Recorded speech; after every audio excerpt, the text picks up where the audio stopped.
why this? Is it a niche plan of being a niche market, or why are we being so exclusive only on? The industry has very frugal percentage of e-vehicle now. So you're looking at a future and you're trying to target that, or is it any calibrated reason why you're only into e-vehicle? When we talk about electrification of vehicles, neither it is niche nor should it be niche. India has a goal by 2030, 30% of our vehicles should be electrified. And we are sitting in a forum today where we are talking about logistics, we are talking about supply chain, and you talk about the cost. I think it should be the primary objective of logistics to start talking about transition of vehicles from ICE to electric. Because the savings that you do when you are driving an electric vehicle is much, much higher than what you do for ICE vehicle. Incidentally, Malikaji, e-vehicle is neither cost effective currently, and the recent report globally is that all the e-vehicle owners are going back to normal vehicles. They would like to go back. That's the report I just saw a week back. So are you betting on the right horse, or you are looking at anything that is sustainable? I think we are betting on the very right horse, and when we talk about EVs are expensive, never ever should you go by the cost of the vehicle. What you should be looking at is TCO, which is total cost of ownership.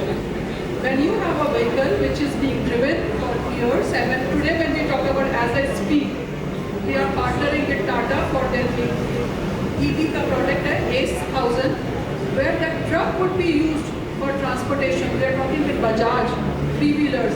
We are talking to all the two-wheelers, Kinetic and the bounces and e-rickshaw. So the reports will come, reports will go. But the point is this, we have to look at the total cost of ownership that comes with electric vehicles, the savings that people do, and importantly, this is a goal that UN has. Even SDG has goals on sustainability. India has goal on electric mobility.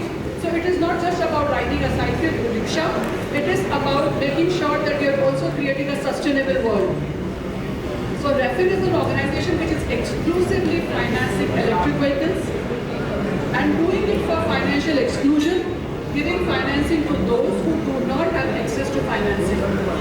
So to your point, it is not niche, it is something that every organization, and importantly any forum which is talking about logistics, electrification of their vehicle should be their top agenda, because that's where the savings are. Just to do a reality check, is it that government is pushing everybody towards electricity, so they have no choice, so they are going for electric vehicle?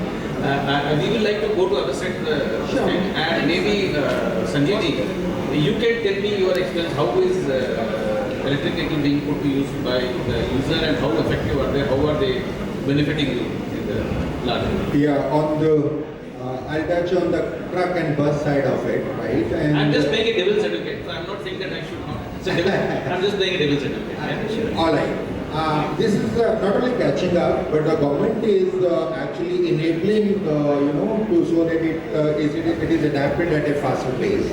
You see, in all those cities today, the new buses are all electric, which are supported by the government, financed by it, and there are a lot of incentive to the operators.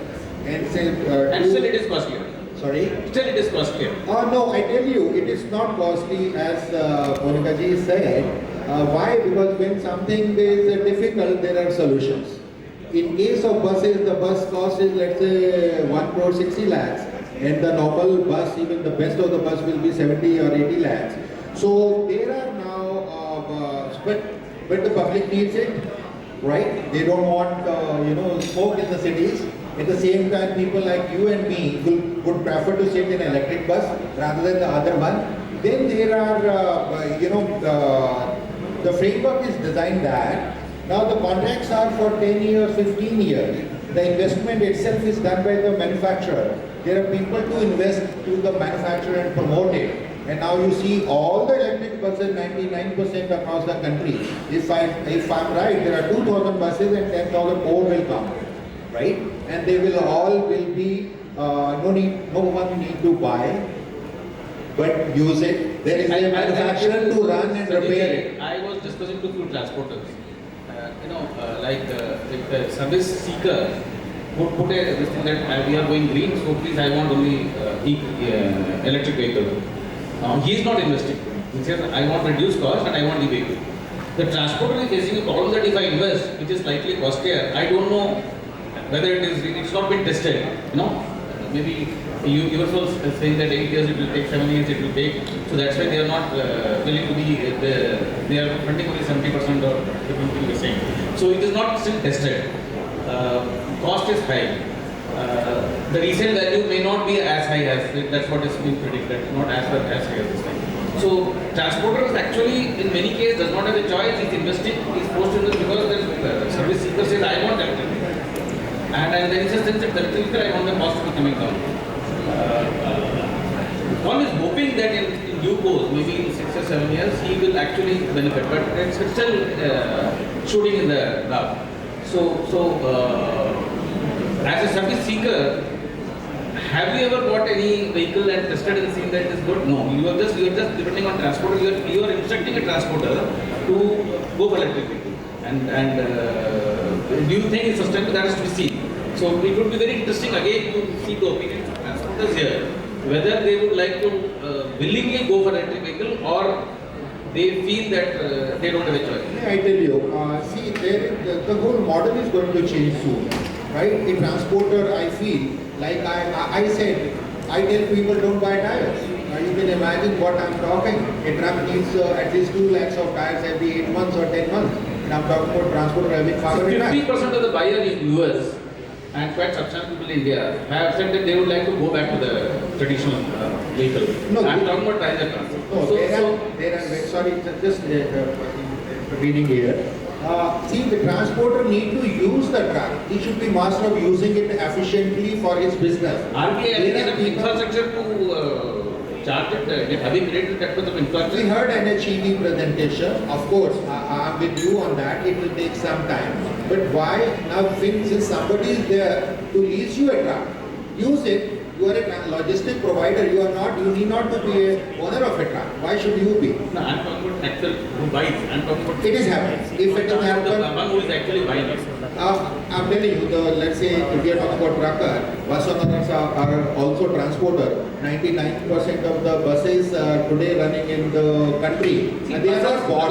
Buses cross country, was cross interstate.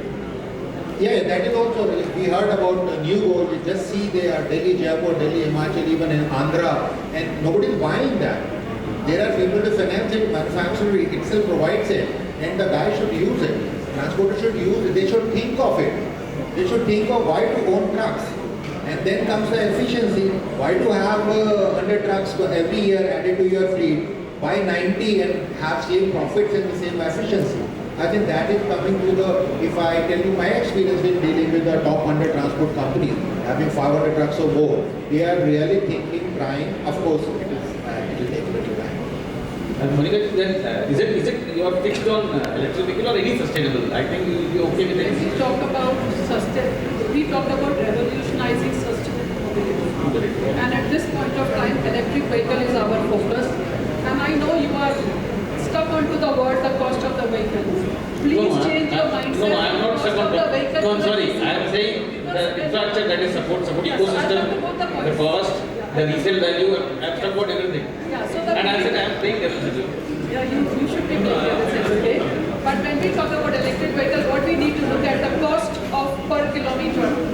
So normal vehicle you fund 90% and electric vehicle you fund 90%. So it depends, we fund from 75 to 90. Why not 90%? Because it depends on your credit, the person who's funding. So let's not get into why 90. So first let me just explain it to everyone in the room. Anything, any form of energy which is new takes time in settling down. Electric vehicle has already reached the stage where it is considered as one of the major form of any form of fuel, if I may use, or something which has already found its space. It takes time for mindsets to change. It's changing. When we talk about all the e-commerce, from the Swiggies to the Zomatos to the porters, everyone is partnering with us, and many of them are partnering for electrification of their vehicle. 3-wheeler, 4-wheeler, so it would take some time.